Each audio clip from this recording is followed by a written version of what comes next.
sebenarnya cukup kompleks ya, nggak mau membahas keseimbangan asam basa ya, tapi dia tuh merupakan suatu sistem yang saling mempengaruhi ya di antara keseimbangan asam basa ini dengan keseimbangan cairan ya, cairan tubuh dan keseimbangan elektrolit ya.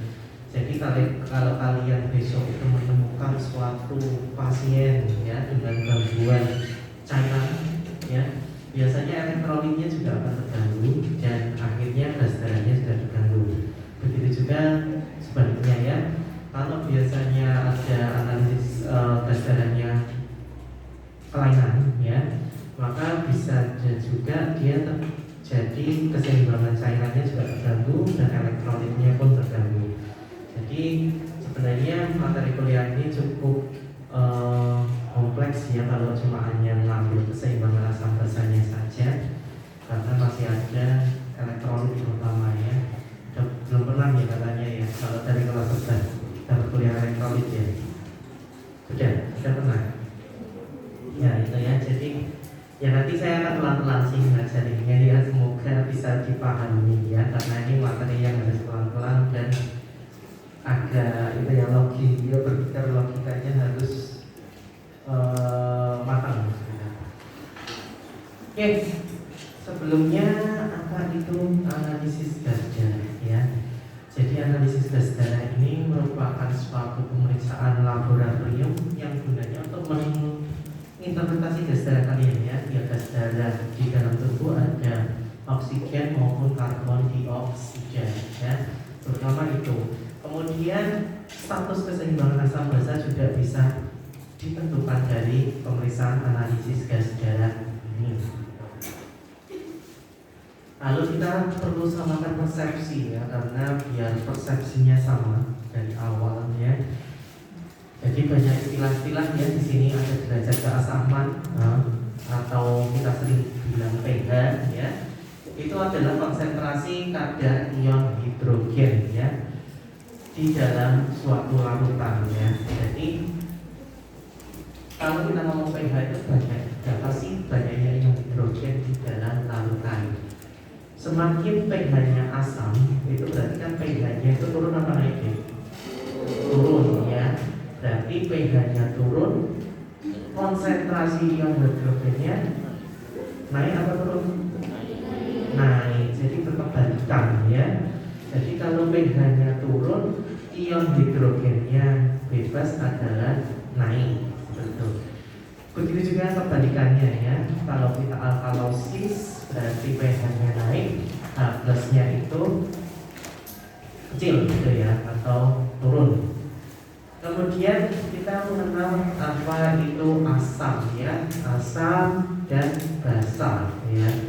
Asam itu adalah senyawa-senyawa yang melepas ya, mendonorkan ya, kita bisa melepas, bisa mendonorkan ya, intinya memberikan H plusnya ketika dia berada dalam suatu larutan, yang akhirnya ketika H plusnya itu banyak di dalam larutan tersebut, maka pH-nya akan turun ya, jadi asam gitu. Sedangkan basa itu adalah senyawa yang menerima H ya, jadi resipien H gitu ya. Jadi ketika dia ada senyawa basa, maka dia akan menerima H supaya pH H plusnya itu sedikit, pH-nya itu naik ya. Gitu. Jadi asam basa adalah secara terminologi seperti itu. Kemudian buffer ini bisa duanya ya, baik melepas maupun menerima ya. Itu senyawa-senyawa yang bisa melepas ataupun menerima H plus ya. Kemudian ini ya, ini yang sering tidak diketahui juga ya. Jadi ada asidemia, ada alkalemia, ada asidosis, ada alkalosis gitu ya. Kalau asidemia ya namanya ilmiah ya, itu adalah istilah-istilah yang menunjukkan bahwa itu adalah konsentrasi di dalam darah ya. Jadi derajat keasaman yang di dalam darah kurang dari 7,35 itu namanya asidemia. Sedangkan alkalemia itu adalah derajat keasaman atau pH yang di atas dari 7,45. Nah, kemudian apa itu asidosis alkalosis? Adalah semua proses ya. Jadi ini adalah prosesnya yang menyebabkan asidemia, itu namanya asidosis. Sedangkan alkalosis adalah semua proses yang menyebabkan alkalemia. Kemudian tadi pH sudah ya. Jadi nanti kita akan sering ngomong pH, PCO2, PO2, HCO3 ini ya, sama saturasi. Ya, cukup ini dulu ya, yang lain-lain besok aja kalau kalian fokus gitu, nanti saya ajarin lagi. Ini yang penting ini dulu. Jadi PCO2 ini adalah tekanan parsial karbon dioksida di dalam darah arteri ya, partial pressure arteri CO2 ya, CO2 ya. Jadi ini menggambarkan apa sih? Menggambarkan jumlah CO2 di dalam arteri ya, yang terpengaruh oleh jumlah ventilasi. Jadi kalau ventilasinya banyak atau berventilasi ya, maka CO2-nya akan turun sehingga PaCO2-nya juga akan turun. Begitu juga sebaliknya, kalau orangnya itu hipoventilasi ya, ventilasinya itu sedikit, maka CO2-nya akan banyak ya, sehingga PaCO2-nya juga akan meningkat. Kemudian PaO2 sama ya, masih partial pressure arteri dari oksigen ya. Ya, ini adalah tekanan parsial oksigen di dalam arteri ya, tidak menunjukkan jumlah ya, diingat ya. Jadi ini enggak masalah jumlah oksigen ya, tapi benar-benar pure tekanan parsial ya, yang menggambarkan kekuatan ya, kekuatan untuk mensaturasi hemoglobin dengan oksigen. Maksudnya gimana? Kalian mungkin flashback ya ke fisiologi dari respirasi ya. Ketika alveoli itu sudah banyak O2 ya, ketika inspirasi O2 di alveoli, maka dia akan berdifusi ya, dari alveoli masuk ke kapiler ya, supaya masuk ke darah ya, berdifusi. Jadi ketika PaO2-nya tinggi, berarti tekanan ya untuk mendifusikan ya, maksudnya memasukkan O2 ke dalam kapiler sehingga berikatan dengan hemoglobin itu juga tinggi, sehingga banyak Hb yang terikat dengan oksigen, sehingga PaO2 ini digunakan untuk menilai hipoksemia ya, jadi untuk menilai hipoksemia.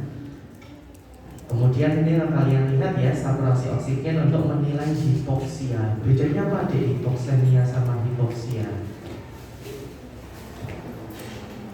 Oke. Ayo, bedanya apa? Kalian sering kan kemarin lagi ya, apalagi pas COVID ya. Pas COVID kalian ngomong, oh Devi hipoksia, gitu ya. Devi hipoksia pada pasien COVID gitu. Bedanya apa sama hipoksemia?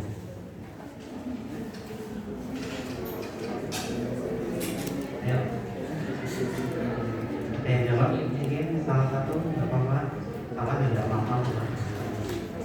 Ya. Gimana? Apa bedanya?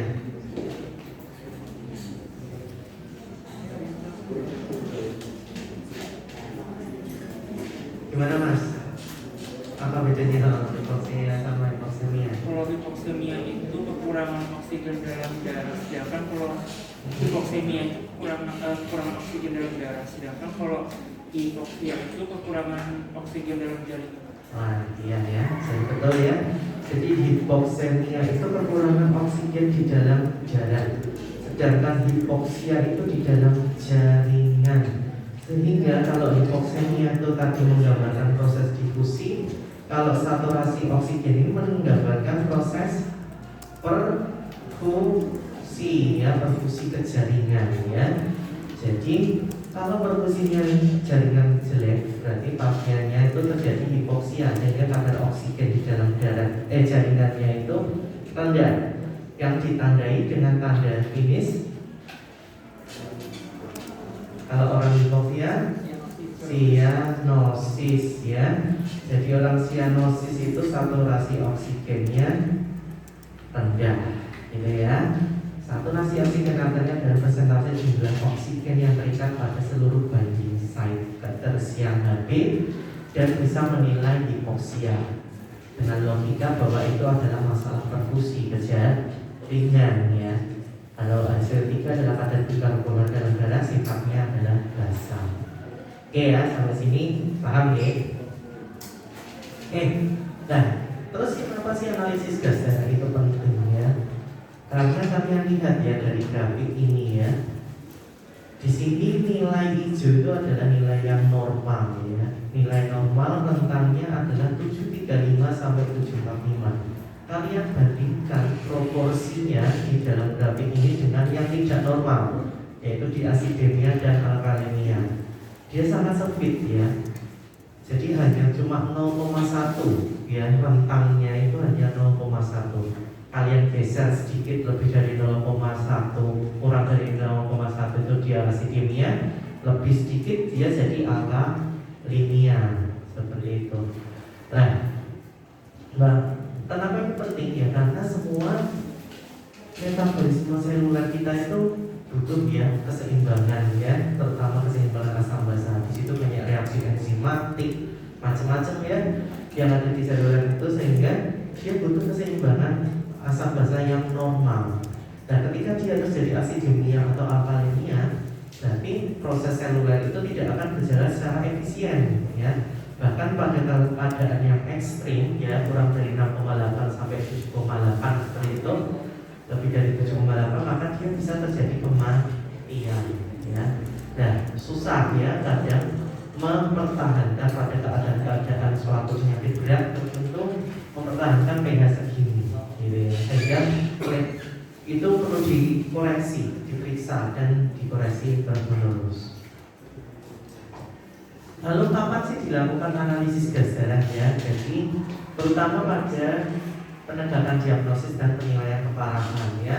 Kalian dapat di IGD pasien-pasien seperti ini ya, suspek hiperkapniu, kemudian misalnya pada pasien PPOK seperti itu ya, kemudian hipoksemia berat ya, kemudian saturasi oksigen yang sangat rendah atau tidak dapat dinilai ya. Di sini nulisnya adalah SpO2 ya. Tadi di terminologi adalah SaO2. Tahu bedanya? Sama-sama saturasi deh. Ya. Tapi yang ini SpO2, yang tadi SaO2. Bedanya apa deh?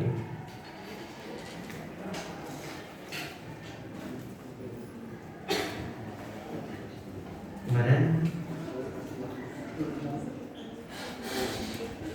Mbak yang di pojok, nah itu yang perlu dipilih. Apa Mbak bedanya SpO2 sama SaO2? Apa Mbak?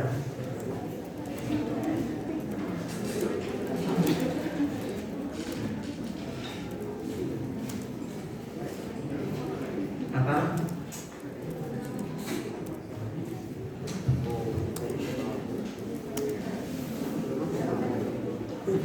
Tadi ya. Ada yang bilang yang lain? Ya, gimana? Mencoba menjawab. Ya. Kalau PaO2 itu kan tekanan parsial, ini ukur tekanan. Kalau SpO2 itu mungkin jumlahnya kan? Oke, enggak, yang SaO2 sama SpO2 ini kan P ya. Tadi kan SaO2. Sama-sama saturasi. Apa bedanya? Nanti kalau PaO2 atau PaCO2 itu di dalam apa? Kadar tekanan parsial oksigen di dalam arteri ya, sama. SaO2 itu berarti adalah saturasi yang diukur dari arteri, sedangkan SpO2 ini dari perifer ya. Kalian kalau memeriksa saturasi perifer ya, yang kemarin hipoksia itu pakai apa alatnya? Pulse oximeter ya. Itu adalah SpO2 ya. Jadi SpO2 itu ada batasan biasanya itu sebagai kayak screening ya. Kalau misalnya kemarin waktu COVID gitu ya, kalau kalian mendapatkan SpO2-nya kurang dari 94, segera ke IgD seperti itu, karena curiga gagal napas misalnya ya, seperti itu. Nah, nanti sampai IgD biasanya kita enggak SpO2 lagi ya, atau kita langsung lakukan AGD ya, untuk tahu saturasi oksigen di dalam apnea gitu ya. Dan ini ya, SpO2 itu tidak dapat diandalkan atau mencurigakan ya kalian ya. Kalian kalau punya, saya yakin ya mesti kemarin juga beli pulse oximetry ya, ketika kalian pasang nilainya pasti tidak stabil ya, kamu geser sedikit berubah ya, jadi ada kelemahannya ya di situ. Kemudian mungkin besok ya waktu di IGD maupun di OK ya, pasang monitoring dari pasang monitor pasien itu ada saturasinya juga ya. Ketika misalnya dia di bawah normal pasti dia bunyi ya, padahal itu kegeser dikit. Jadi biasanya kalian itu kalau bunyi alatnya itu digeser lagi, nanti dia kembali lagi saturasinya. Jadi ini tidak dapat diandalkan ya. Jadi ini hanya untuk waspada screening kalau pulse oximetry, sehingga saturasi yang diukur dan dapat menentukan kita adalah dari analisis gas darah. Oke ya. Kemudian inhalasi karbon monoksida ya. Inhalasi karbon monoksida jelasnya pada orang dengan transferan karbon monoksida minitasnya dia akan lebih cepat ya berikatan dengan HP, sehingga oksigennya pasti akan turun. Kemudian hiperventilasi, penurunan kesadaran akut, pokoknya pasien-pasien berat itu hampir semua biasanya di IGD. Jadi pasien akut berat itu pasti nggak orang pasien IGD berat ya ICU yang diperiksakan di rumah sakit ya. Tapi AGD ini juga membantu terapi dan monitoring respon terapi ya pada pasien apa? Pada pasien dengan terapi oksigen ya. Udah pernah belajar terapi oksigen dengan dokter tadi biasanya? Dan ada kuliahnya? Ya ada. Ada ya, untuk RW mesti ada lah ya. Untuk RW itu ya ventilasi. Nah, kalau misalnya ventilasi mekanik ya, contohnya orang dengan pemasangan ventilator seperti itu ya, biasanya dia akan dipantau ya untuk berapa sih apa dia ventilasi apa tuh spontannya ya, nafas spontannya berapa, nafas tambahannya berapa. Nah itu kita perlu monitoring ya, karena kita nggak boleh ngesetnya sembarangan ya, kemudian tidak diterapi responnya pasiennya berbeda, akhirnya jadi gangguan keseimbangan asam basa, bukan gara-gara penyakitnya, tapi gara-gara kalian salah ngatur ventilasinya ya. Jadi orang-orang dengan gangguan ventilasi ini butuh analisis gas darah ya. Ini saya tunjukkan samplingnya ya. Jadi sampling analisis gas darah itu dengan darah arteri ya, makanya tadi hasilnya adalah PA, O2, PCPA, CO2, saturasi O2 ya.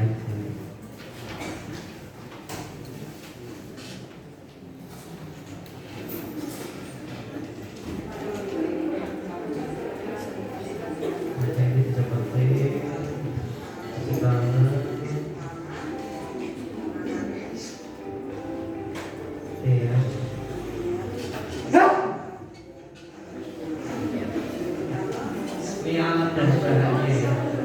Jadi ini spek AGD ya. Spek AGD itu seperti ini. Ini spek khusus yang di dalamnya sudah ada antikoagulannya ya. Speknya tutupnya warna hijau yang menandakan bahwa antikoagulannya adalah heparin ya. Jadi untuk AGD dengan antikoagulan heparin ya. Kalau nggak punya split AGD kayak gini ya pakai split biasa, nanti dimasukin ke tabung heparin ya. Tabung heparin ya sama, tabung dengan tutup hijau gitu ya. Kalau yang lainnya sih sama sih juga dengan plebotomi. Ini sama kayak kita yang penting ini ya.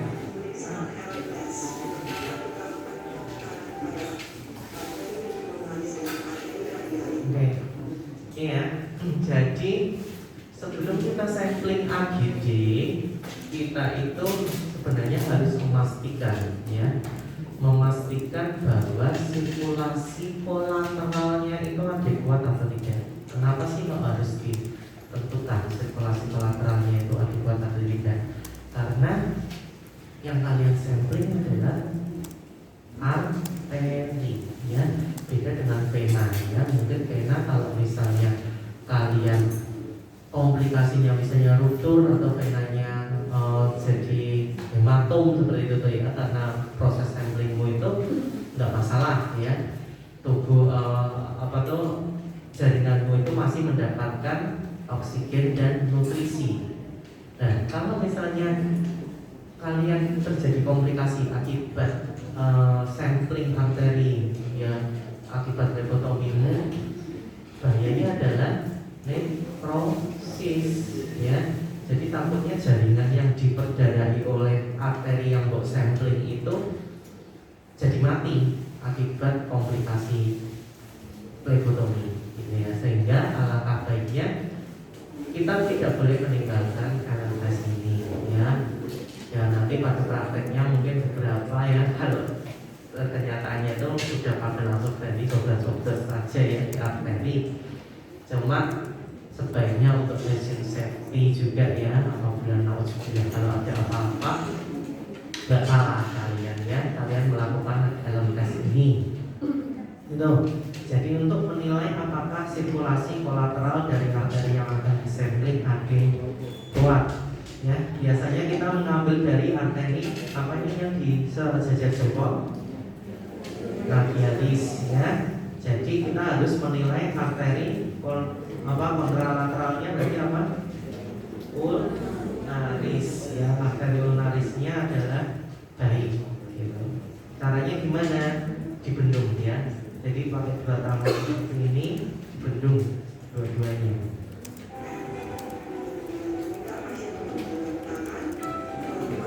Nah, jadi ini dibendung, ini digenggam. Digenggamnya fungsinya adalah mengeluarkan darah yang sudah masuk ke sini. Ya.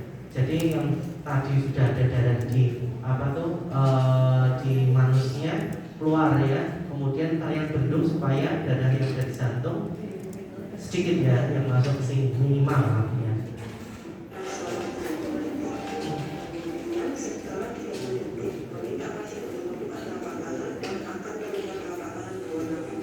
Nah, ketika dibuka warnanya akan pucat gitu ya, karena di sini sudah ada darah tadi sudah keluar, kemudian bendung ya. Nah, ketika dilepas maka ini akan memerah kembali. Jadi prinsipnya kayak CRT ya, capillary refill seperti itu. Jadi yang dibuka adalah arteri yang kalian nilai kolateralnya ya. Jadi arteri kolateralnya dinilai apakah baik atau tidak. Tunggu ya, saya tunggu ya.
Terus setelah itu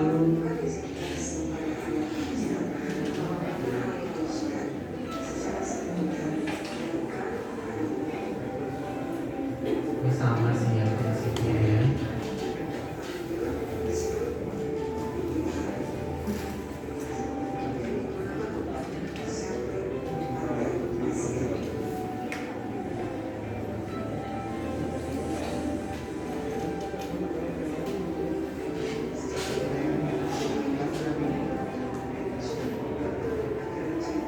Sama memasukkannya dengan segi 45 derajat, kemudian ditusukkan dengan arah jarum ke atas, kemudian darahnya itu nanti akan masuk secara pulsatil ya, jadi sendiri ya, tanpa kalian tarik plungernya aja dia sudah masuk sendiri ya, karena arteri itu kan pompanya dari jantung ya. Oke, terus ditutup.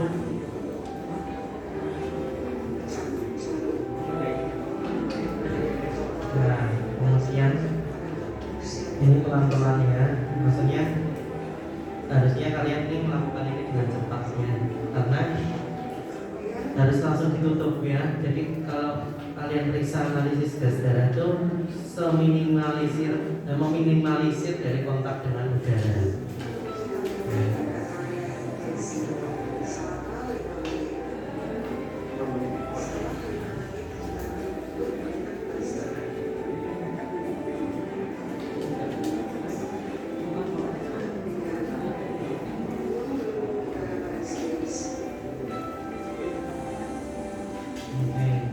Kemudian gelembung udara itu harus benar-benar minimal juga ya, jangan sampai ada gelembung udara di spek ya.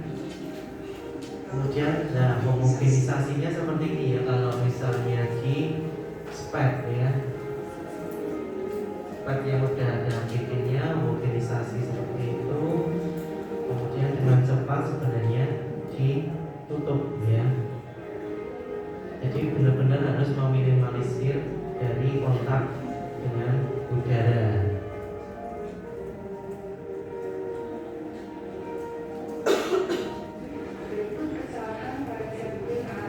Ya, ini ya kesalahan sampling analisis gas darah yang sangat mempengaruhi hasilnya ya. Jadi ini penting.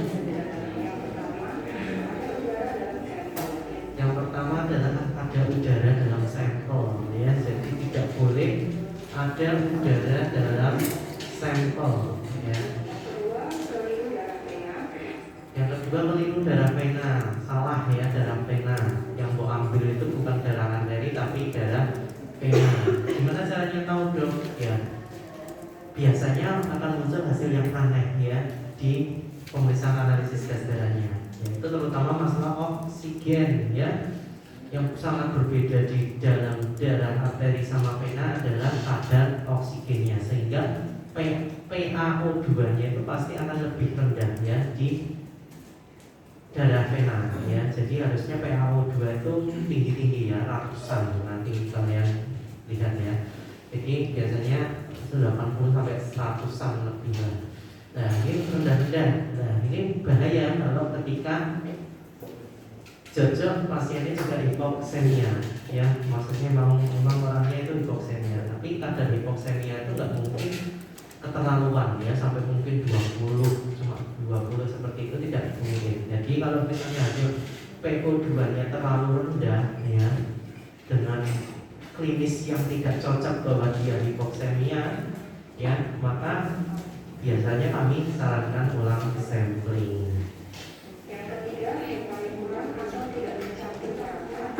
Nah, antikoagulan tidak tercampur ya, jadi homogenisasi itu juga sangat mempengaruhi. Kalau kalian homogenisasinya itu enggak rata ya, maka akan banyak antikoagulan yang tidak tercampur sehingga darahnya jadi beku. Itu menghasilkan hasil yang salah juga. Yang keempat, sampel tidak segera diperiksa lebih dari 15 menit Nah, suhu ruangan atau lebih dari 60 menit pada suhu 5 derajat Celcius.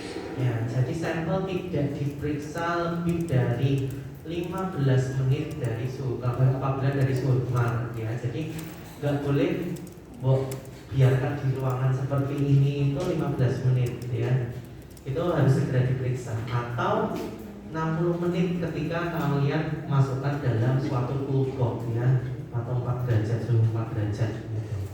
Jadi kenapa kok seperti itu? Ya karena kita tuh memeriksa sel yang masih bermetabolisme terus ya, otomatis dia akan mengkonsumsi oksigen ya. Ketika kalian tunda terlalu lama, pasti oksigennya terpakai, akhirnya PaO2 nya akan berubah ya, hasilnya jadi rancu, aslinya itu enggak hipoksemia jadi hipoksemia, contohnya seperti itu. Kemudian kok harus didinginkan dalam 4 derajat, karena dengan suhu 4 derajat metabolisme sel itu akan diperlambat ya. Jadi memperlambat, hanya bisa memperlambat tapi tidak bisa menghentikan ya, sehingga cuma bisa sampai 60 menit seperti itu. Makanya AGD itu besok kalau kalian di rumah sakit nggak boleh habis nyempling kemudian nanti diperiksanya nanti, sama kayak LCS ya, sama LCS sama TI ya, maksimal 1 jam dia harus diperiksa. Bahkan beberapa parameter kayak sel 30 menit harus segera diperiksa. Ya. Ya ini contoh ini alat AGD itu seperti ini ya. Ini analyzer AGD itu seperti ini. Nanti tinggal dimasukkan keluar dari sini. Ya. Oh ya, yang penting adalah samplingnya.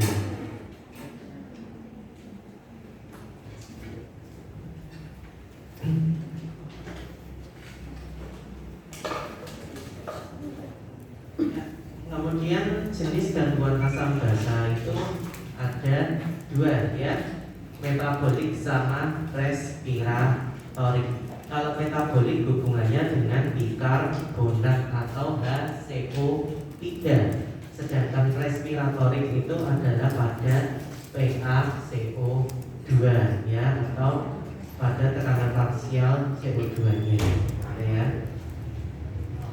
Nah, kemudian ada beberapa ya, asidosis metabolik, alkalosis metabolik, asidosis respiratorik, alkalosis respiratorik ya. Tapi tidak cukup hanya ngomong kayak gini, kita harus sampai lengkap dengan terkompensasi, baik itu sempurna, sebagian maupun tidak terkompensasi. Nah, kompensasi itu apa sih ya? Kompensasi itu tujuannya adalah mengatasi gangguan asam basa primer dengan gangguan asam basa sekunder. Jadi tubuh berusaha membuat gangguan asam basa yang kontra dengan gangguan asam basa primernya ya. Misalnya asidosis metabolik, kalian kompensasi dengan alkalosis respiratorik ya. Tujuannya adalah mencapai pH yang normal. Nah, kompensasi ini dilakukan oleh siapa? Oleh semua sistem pengendali asam basa tubuh. Namun yang membedakan adalah masalah waktunya. Jadi waktunya itu kalau buffer itu sifatnya segera, langsung ya. Kemudian pernafasan itu 12 sampai 24 jam. Ginjal itu 5 sampai 6 hari ya. Jadi kompensasi pertama itu adalah kompensasi buffer ya, dengan pernafasannya adalah 12 sampai 24 jam dan ginjal 5 sampai 6 hari. Ya, ini ya, buffer atau penyangga itu yang utama adalah HCO3 atau bikarbonat ya.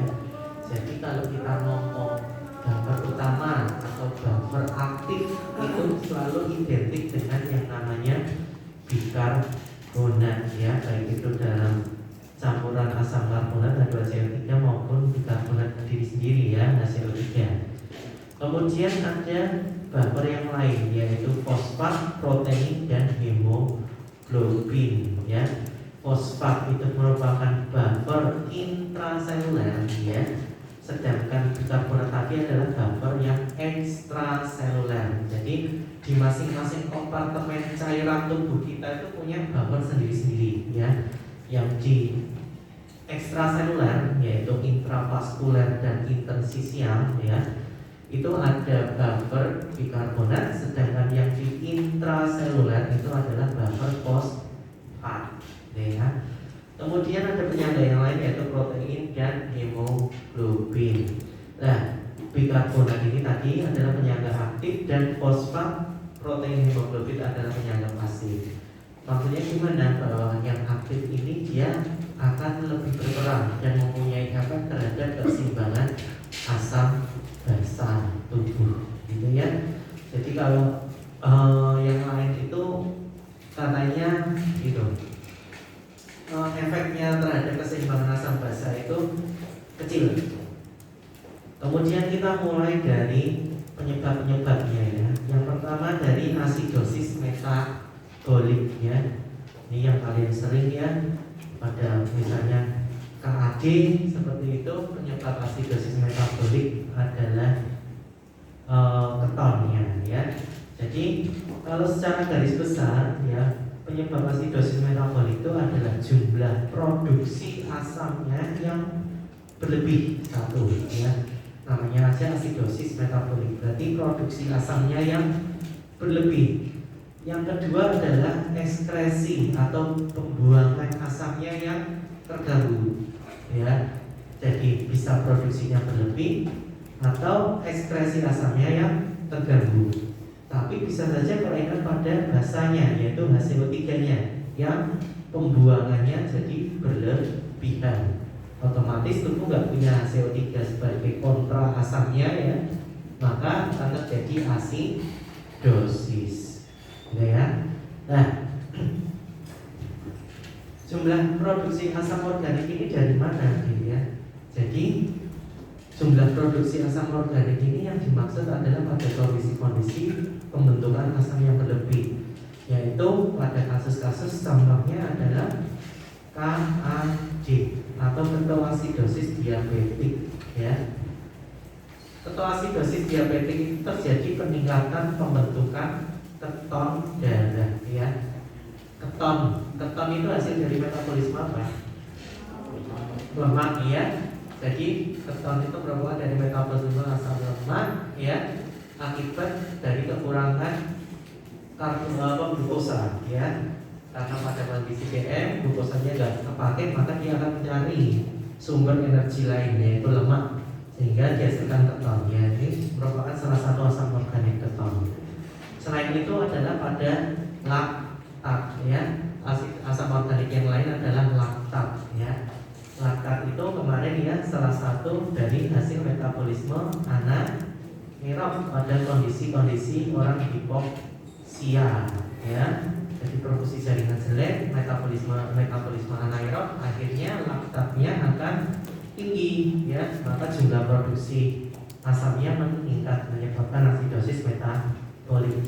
Kemudian ekskresi asam terganggu, kita hubungannya dengan ekskresi berarti organ ekskresi kita adalah ginjal ya. Jadi yang pengatur asam ya, pengatur HCO3 plus dan HCO3 tubuh kita adalah ginjal. Jadi biasanya kedua ini yang menyebabkan adalah sebuah gagal ginjal ya. Gagal ginjal Tanenstein ataupun renal tubular acidosis seperti itu bisa menyebabkan ekskresi asam ya. H plusnya itu terganggu atau HCO3-nya pembuangannya, sekresi HCO3-nya berlebih. Atau terjadi pada kondisi-kondisi diare juga bisa ya. Pada kondisi diare itu kadang juga terjadi sekresi getah pankreas yang berlebih, di mana getah pankreas mungkin kalian tahu bahwa komposisinya ada NaHCO3 atau natrium karbonat ya. Ya, kalau misalnya berlebih juga dibuang, maka dia akan menyebabkan asidosis metabolik. Nah, ketiga ini bisa diketahui dengan bantuan yang namanya anion gap ya. Jadi etiologi asidosis metabolik 3 ini bisa dipecahkan, maksudnya bisa diketahui dengan anion gap ya. Anion gap ini untuk mengetahui anion yang tidak terukur web. Anion yang tidak terukur web itu maksudnya apa? Maksudnya adalah tadi etiologi yang pertama ya, asam organik ya, asam organik yang berlebih, yaitu contohnya adalah keton, laktat, ya, sulfat, fosfat, ya. Jadi asam-asam organik seperti itu, ataupun toksin, ya, misalnya uremia, kemudian etanol, ya, metanol, seperti itu, kondisi seperti itu. Sehingga bisa dihitung dari anion gap, ya. Dasarnya apa? Cara penghitungan anion gap ini menggunakan hukum elektronetralitas, bahwa muatan positif itu sama dengan muatan negatif, ya. Sehingga rumusnya adalah seperti ini, ya. Gak perlu dihafalkan, jadi gampang, ya. Jadi ion-ion yang bermuatan positif dikurangi dengan ion-ion yang bermuatan negatif, ya. CaMg ini kan tambah, ya, karena dia positif, tapi kadar Ca dan Mg ini dianggap tetap, ya. Sehingga ini bisa dihiraukan, tinggal hasilnya adalah dua ini, ya. Jadi anion gap tinggal natrium plus kalium kurangi yang bermuatan negatif, yaitu HCO3 dan Cl. Jadi Na itu kan Na plus, ya, K plus, kemudian HCO3 min, Cl min, ya. Jadi positif sama positif, negatif sama negatif, gitu, ya. Ini mau pakai ini sama aja, ya, karena range normalnya beda, ya. Yang bedanya adalah cuma ini memakai kalium, yang satu tidak memakai kalium. Wes monggo mau pakai yang mana. Nah, terus anion gap ini kenapa kok bisa menentukan produksi asamnya itu meningkat, ya? Jadi ketika kalian dapatkan anion gap yang meningkat, hasilnya itu gede, lebih gede dari nilai normal, berarti hasilnya meningkat, itu terjadi pada produksi asam yang meningkat, yaitu asidosis laktat, ketoasidosis toksin, ya. Itu bisa menyebabkan anion gap yang meningkat. Dan yang satunya adalah anion gapnya normal. Jadi nggak ada anion gap menurun, ya. Anion gap menurun itu tidak ada, karena di sini adalah kasusnya asidosis metabolik, ya. Jadi adanya normal dan meningkat. Pasti ada anion gap, ya. Semua asidosis metabolik pasti ada anion gap, tapi dia normal, dalam rentang normal atau meningkat, ya. Seperti itu. Nah, kalau yang normal ini adalah etiologi yang dua tadi. Entah ekskresi asamnya yang terganggu atau ekspresi HCO3-nya yang berlebih, gitu, ya. Jadi dua ini, ya. Gimana logikanya, dok? Ya. Logikanya adalah ini. Anion gap meningkat ini kan berarti produksi asamnya meningkat, ya. Contohnya adalah ketoasidosis ataupun laktat, ya. Kalau asamnya meningkat, ya, berarti H plusnya banyak apa sedikit, deh?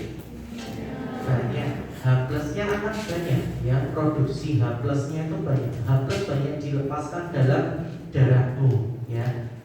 Karena H plusnya banyak, dia akan berikatan dengan buffer kita, yaitu HCO3 menjadi H2CO3. Berarti HCO3-nya akan turun karena banyak berikatan dengan H plusnya. Ini normal, ini turun, okay. Besar dikurangi kecil, maka gapnya akan semakin besar. Makanya anion gapnya meningkat, ya. Jadi anion gap ini menandakan bahwa produksi H-mu, ya, produksi H atau produksi asamnya itu sedang meningkat. Beda dengan ini, ya. Ini yang memproduksi asam, ya, memproduksi asam, tapi dia tidak sampai meningkat karena patofisiologinya adalah ekskresi asamnya yang terganggu atau ekskresi bikarbonatnya yang berlebihan, gitu, ya. Kemudian asidosis respiratorik, ya, tadi asidosis metabolik, sekarang asidosis respiratorik. Penyebabnya adalah hipoventilasi, ya. Jadi yang namanya respiratorik mesti hubungannya sama ventilasi, ya. Ngapa ini satu aja ini, hipoventilasi, selainnya di logika aja. tidak perlu diapakan. Hipoventilasi kenapa? Karena dia mengganggu eliminasi CO2. Orang yang ventilasinya turun, berarti kan CO2-nya juga banyak teretensi nih. Karena di tubuh kita itu kan pelan nih laju respirasinya. CO2 bakal teretensi, maka tekanan CO2-nya akan meningkat, ya, terjadi hiperkapnia, terjadilah asidosis respiratorik. Gimana contohnya dok? Contohnya adalah penyakit-penyakit di bawah ini, ya. Inhibisi pusat pernafasan jelas ya, kamu mau pakai obat-obatan maupun sedativa ya, bikin hipoventilasi. Ya, orang ditidurkan lewat anestesi itu kan ventilasinya pasti akan lebih turun. Orang panik yang ventilasinya aslinya tinggi, anestesi mesti ventilasinya akan jadi turun. Ya, jadi pasti hipoventilasi. Kemudian penyakit neuromuskuler, contohnya sindrom Guillain-Barré yang paling gampang yang kalian paling paham ya. Itu biasanya terjadi apa yang menyebab yang sangat fatal ya pada SGP ini. Terjadi lumpuh otot-otot pernafasan ya. Namanya lumpuh otot-otot pernafasan ini namanya aja lumpuh, maka akan terjadi hipoventilasi ya, akhirnya menyebabkan asidosis respiratorik. Terus apa lagi dok? Obstruksi jalan nafas ya. Orang obstruksi jalan nafas, entah itu asma, entah itu PPOK, entah itu ada spasme laring, entah ada obstruksi yang lain ya. Itu gangguannya diinspirasi apa diinspirasi deh? Semua kayak obstruksi jalan nafas itu gangguannya adalah di ekspirasi ya. Berarti kan masuknya gampang, keluarnya sulit ya, keluarnya sulit, maka CO2 akan teretensi ya, oksigen masuk tapi keluarnya sulit, CO2 nya akan teretensi, akhirnya jadi asidosis respiratorik ya. Kemudian kelainan restriktif ya, entah itu efusi pleura, emfyema yang menyebabkan ya ventilasi ya, gerakan dinding nafasmu itu terganggu, atau proses difusinya yang tidak bisa ya, itu bisa menyebabkan asidosis respiratorik ya. Kemudian mechanical underventilation, maksudnya apa? Orang dengan ventilasi mekanik ya, ventilasi mekanik entah ventilator, entah CPAP, macam-macam ya. Tapi kalian itu salah ya men-settingnya ya. Jadi terapi bantuan nafas itu kalian itu menghitung ya, nanti mungkin kalau pas itu kalau kalian pelatihan intensive care atau apa ya, nanti dihitung kayak gitu loh, ventilasinya itu butuh berapa, nafas spontannya berapa, nafas tambahannya berapa ya, itu dihitung. Nah kalau kalian salah sehingga tubuh menganggap itu hipoventilasi, maka bisa terjadi asidosis respiratorik. Kemudian orang-orang dengan overfeeding ya, overfeeding itu adalah orang-orang yang mungkin konsumsi protein, karbohidrat sama lemaknya tinggi, otomatis metabolisme untuk menghasilkan CO2-nya akan lebih tinggi ya. Jadi proses menghasilkan CO2 yang lebih tinggi dan membutuhkan oksigen ya. Oke, kemudian alkalosis metabolik ya, tadi sudah yang respiratorik, sekarang alkalosis metabolik ya. Kalau alkalosis metabolik ini hubungannya sebenarnya sama hilangnya ion H. Semua ini sebenarnya hilangnya ion H ya, melalui baik itu saluran cerna, ginjal maupun masuk ke dalam sel ya. Ion H ini banyak ada di buster ya, HCl. Buster kita kan penghasil HCl nya salah satu donor ion H ya. Gimana kalau kalian muntah-muntah terus menerus muntah hebat, atau pemasangan EGT yang dialirkan terus menerus, mungkin pada kasus perdarahan saluran cerna atas, kalian pasang EGT terus menerus kemudian dialirkan ya, itu hati-hati ya, bisa menyebabkan alkalosis metabolik karena H plusnya banyak terbuang. Satu. Kemudian hiperaldosteron ya, hiperaldosteron, aldosteron dihasilkan oleh glandula supraren ya, adrenal ya. yang merupakan salah satu dari sistem renin-angiotensin aldosteron yang sifatnya adalah mempertahankan, bertanggung jawab untuk mempertahankan tekanan darah atau volume darah, ya, seperti itu.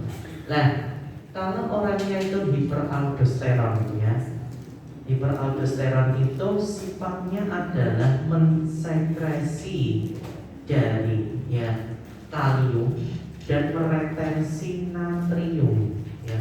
Dia itu adalah retensi natrium dan sekresi kalium, ya. Tujuannya apa? Ya karena kalau natriumnya diretensi, maka cairan yang terikat di dalam situ akan lebih banyak, maka tekanan darahmu akan stabil, seperti itu. Nah, orang-orang hiperaldosteron ini karena kaliumnya banyak dibuang, ya, maka dia akan terjadi hipokalemia, ya. Hipokalemia ini menyebabkan ketidakseimbangan elektronetralitas baik di dalam maupun di luar sel, ya, sehingga akan memicu terjadinya asidosis intrasel, ya. H+-nya banyak masuk ke dalam sel, ya, makanya ion H masuk ke dalam sel. Nah, kalau ion H-nya masuk ke dalam sel semua, maka di dalam darahmu akan kehilangan banyak H, maka tubuh akan terjadi alkalosis, gitu ya. Terus terbuangnya cairan asam dari dalam tubuh, ya. Cairan asam ini biasa terbuang akibat loop diuretik dosis tinggi, ya. Loop diuretik apa obatnya deh?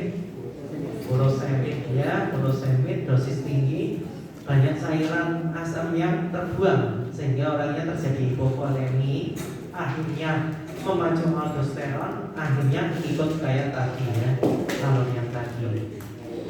Kemudian pemberian terapi insulin, ya. Insulin ini juga sifatnya adalah memasukkan kalium ke dalam sel, ya. Kalium akan masuk ke dalam sel, maka terjadi hipokalemi, akibatnya sama, terjadi asidosis intrasel, ya. Atau pemakaian bikarbonat yang berlebihan, ya. Kamu kasih bikarbonat yang berlebihan, terapi bikarbonat, misalnya asidosis, mau kasih bikarbonat tapi kebanyakan, ya, akhirnya ya sama aja, bisa terjadi alkalosis metabolik. Nah, kalau tadi asidosis respiratorik itu adalah hipoventilasi, berarti alkalosis respiratorik kebalikannya, ya, terjadi hiperventilasi, ya. Nah, hiperventilasi ini disebabkan oleh apa? Bisa karena hipoksemia, ya. Jadi orang-orang yang hipoksemia bisa terpacu ventilasinya. Kemudian stimulasi pusat pernafasan di medula, ya, jelas ya, kamu distimulasi pusat pernafasannya di medula, baik itu karena kelainan neurologis, psikogenik maupun kehamilan dan lain-lain, atau pengaruh obat pun juga bisa menstimulasi pusat pernafasan di medula. Itu akan menyebabkan hiperventilasi yang cenderung terjadi alkalosis respiratorik atau mechanical overventilation. Nah, ini kebalikan yang tadi, ya. Kalau tadi itu kurang, ini sekarang kelebihan, ventilasimu ke terapi ventilasimu tuh berlebih, ya, akan menyebabkan alkalosis respiratorik. Sepsis juga, ya, bisa terjadi hipoksia jaringan, ya, akibat patofisnya. Akhirnya hipoksi menjadi merangsang, ya, pusat pernapasan untuk menambah oksigennya lagi, akhirnya hiperventilasi. Ya, ini, ya. Jadi ini kayak mempermudah ringkasan dari yang tadi kita bahas, ya. Ketika pH turun, ya, ini penyebabnya adalah yang atas, ya.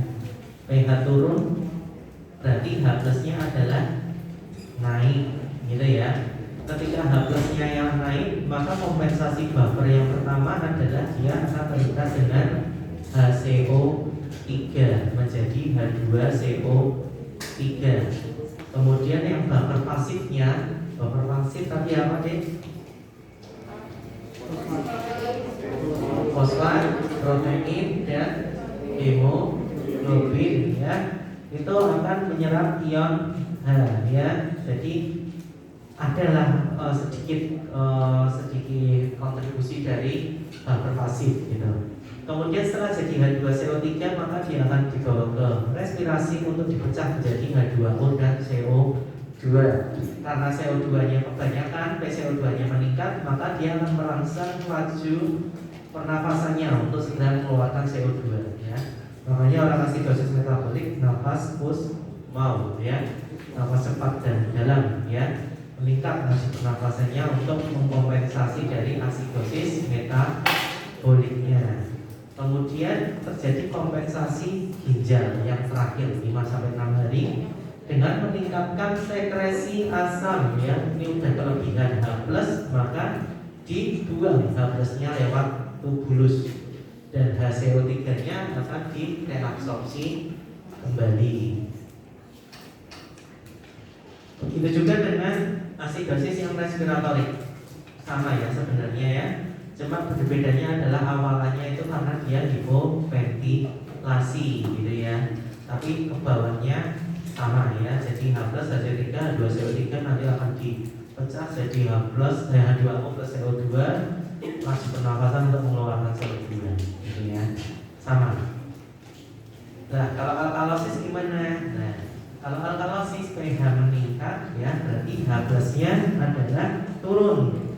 Maka buffer yang H2CO3 akan dipecah lagi menjadi H+ dan HCO3 ya. Jadi buffer aktifnya akan dipecah H+ dan HCO3. Kemudian respirasinya dia akan menurunkan laju pernafasan ya. Dengan harapan CO2-nya naik. CO2 itu tadi sifatnya asam ya, sehingga kalau kita CO2-nya meningkat, maka ion H+-nya meningkat akan mengkompensasi dari alkalosis.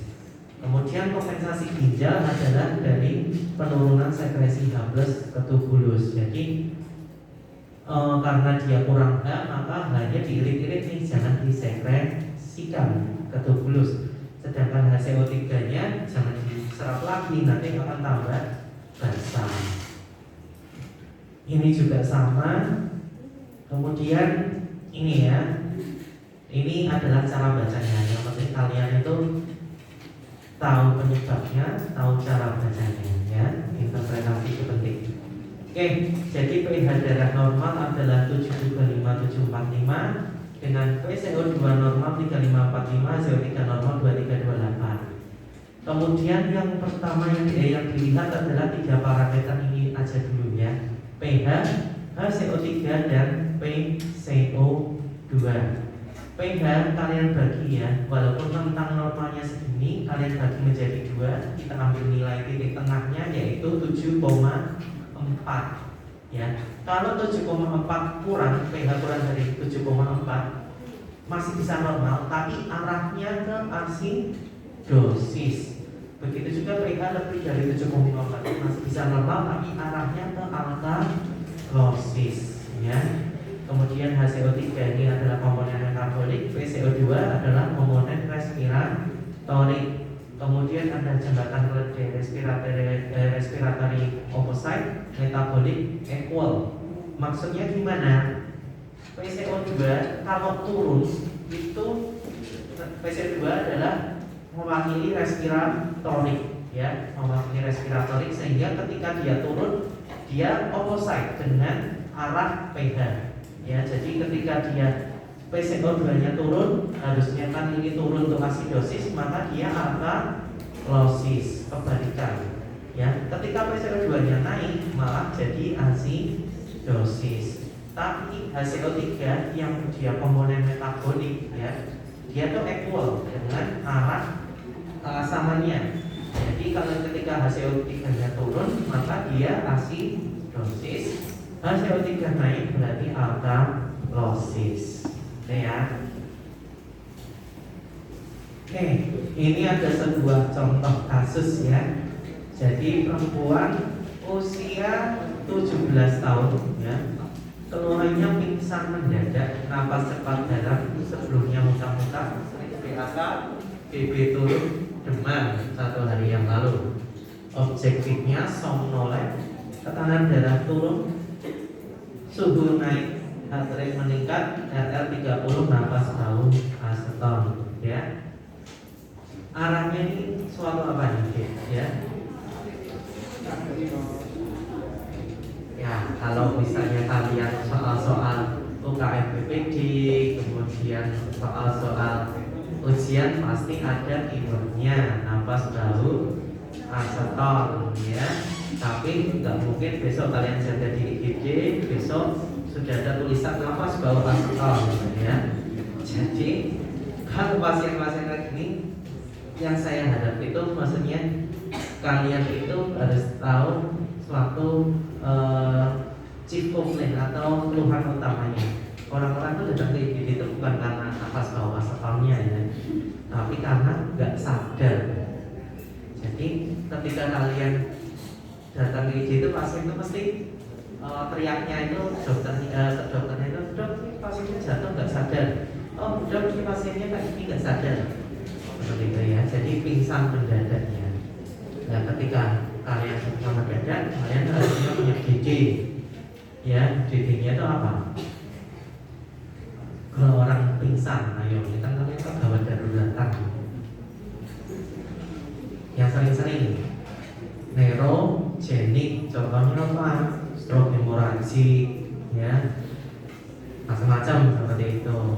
Kemudian apalagi kardiogenik, ya, orang misalnya ACS, ya, henti jantung, pasti nggak sadar. Terus bisa juga salah satunya adalah metabolik, ya, contohnya adalah kayak gini. Ya, jadi kalian harus punya didik ini, ya. Kemudian kalian cari dari pemeriksaan fisik dan pemeriksaan laboratori, gitu, ya. Jadi jangan terpaku oleh soal UKM PPD atau soal ujian-ujian kalian, ya. Memang ujian itu pasti ada kayak I-nya, gitu, ya. Berarti kalau kayak gini arahnya adalah sebuah KAD. Untuk menegakkan KAD apa yang diperlukan, dek? Pemeriksaan laboratoriumnya AGD, betul. Terus apa lagi? Butuh apa lagi?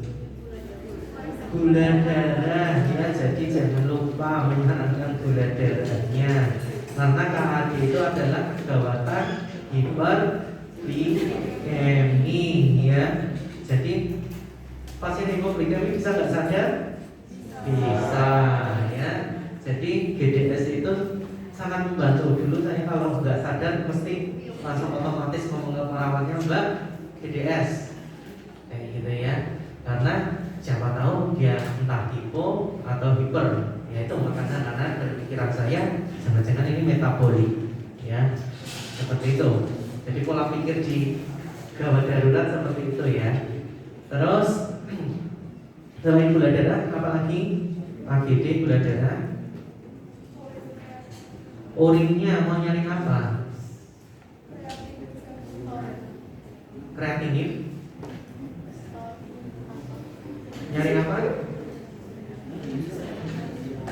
KAD singkatan dari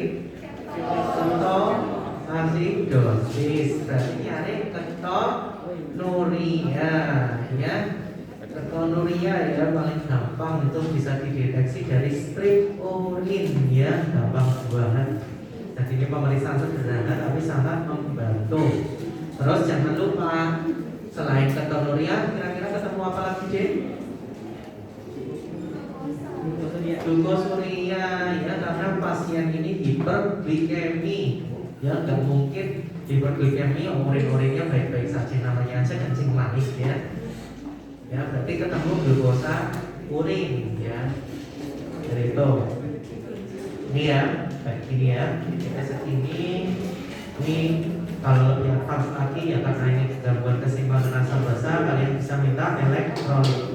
Elektrolit cairan dan keseimbangan cairan elektrolit dan asam basa itu tidak bisa terpisah, ya, pasti saling mempengaruhi. Yuk, bareng-bareng yuk. Jadi tadi ada 3 yang harus diinterpretasi apa aja, deh? pH, PCO2 dan CO3 ya. pH-nya gimana deh ini? pH-nya asidosis. Kemudian PCO2-nya gimana deh? Netral, normal ya. Kemudian HCO3-nya gimana deh?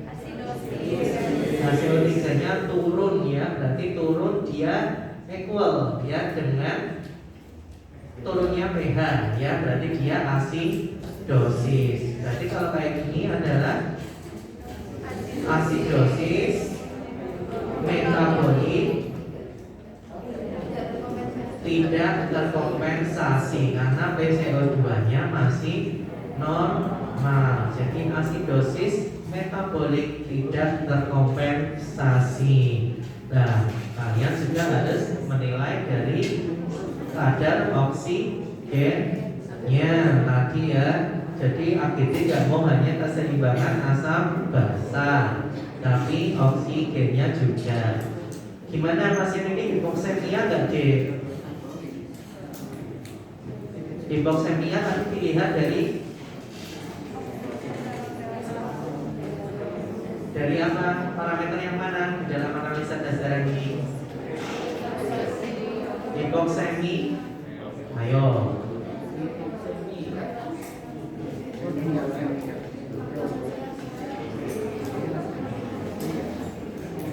Hipoksemi ada?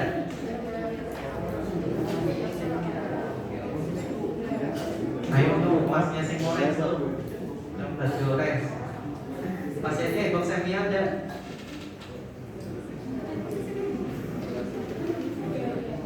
Gimana? Enggak, kenapa?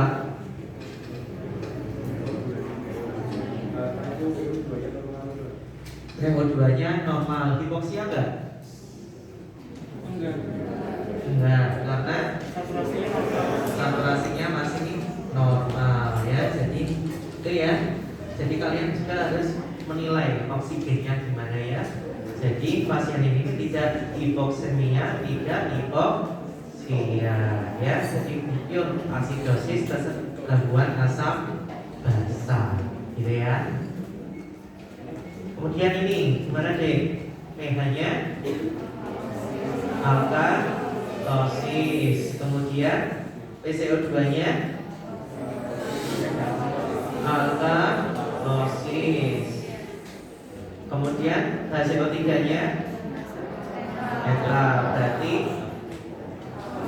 alkalosis respiratori tidak terkompensasi, gitu ya.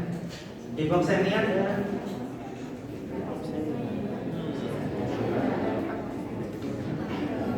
Hipoksemia ada?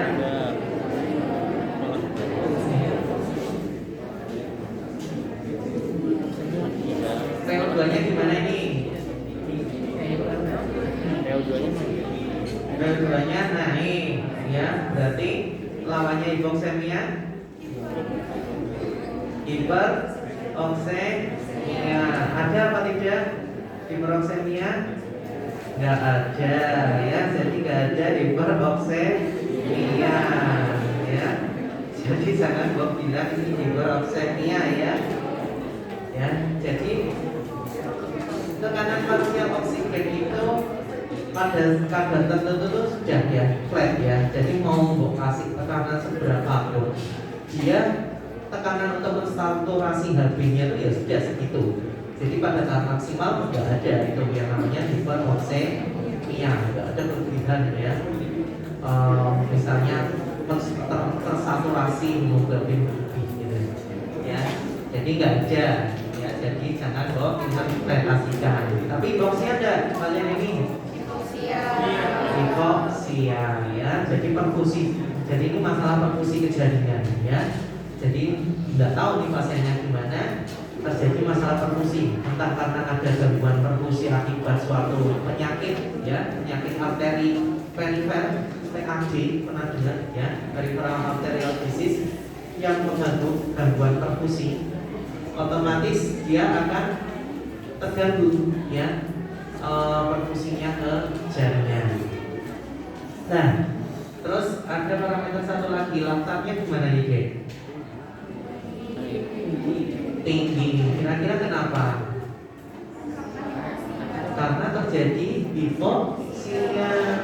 fungsi jaringanmu jelek, maka metabolisme akan menjadi anaerob, ya, sehingga terjadi peningkatan lakta, gitu ya.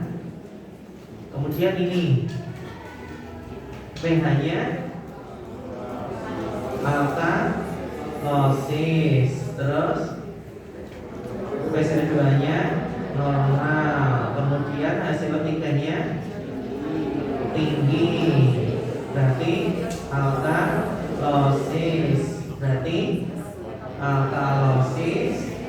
metabolik tidak terkompensasi. Hipoksemia ada dek? Ada, iya. Ya, jangan tertipu ya. Jadi maafkan ya kalau misalnya ada kesalahan tipe-tipe seperti ini ya. Jadi ini hipoksemia ya. Hipoksia berarti? Iya. Ya, hiperlaktat? Iya. Nah, itu ya. Jadi lengkap ya ini ya. Jadi ada alkalosis metabolik tidak terkompensasi, hipoksemia, hipoksia dengan hiperlaktatemia, gitu ya. Ini gimana pH-nya? Asidosis. SO2-nya asidosis. Hasil tingkahnya normal. Berarti asidosis respiratorik tidak terkompensasi, gitu ya. Hipoksemia? Ya. Hipoksia?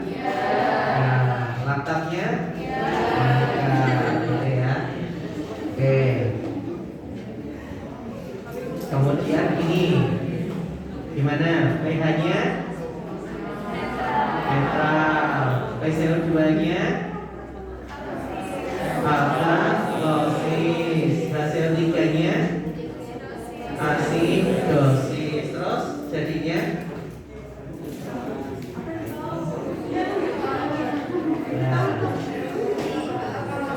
Nanti soalnya tuh yang kayak gini ya, nggak yang secantik yang tadi ya.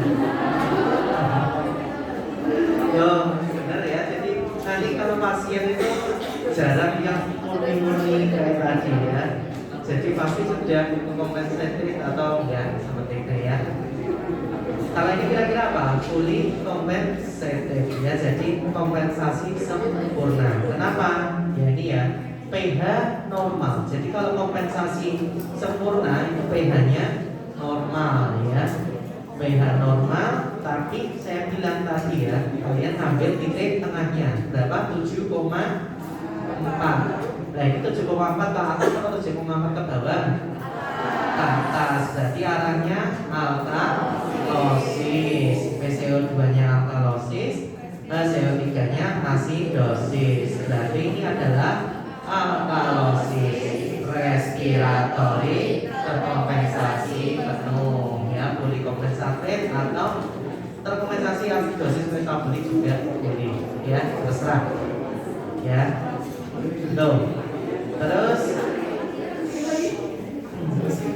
gimana kalau gini deh, pH-nya naik ya, alkalosis, PCO2-nya turun, berarti alkalosis, hasil tingkatnya turun, asidosis, berarti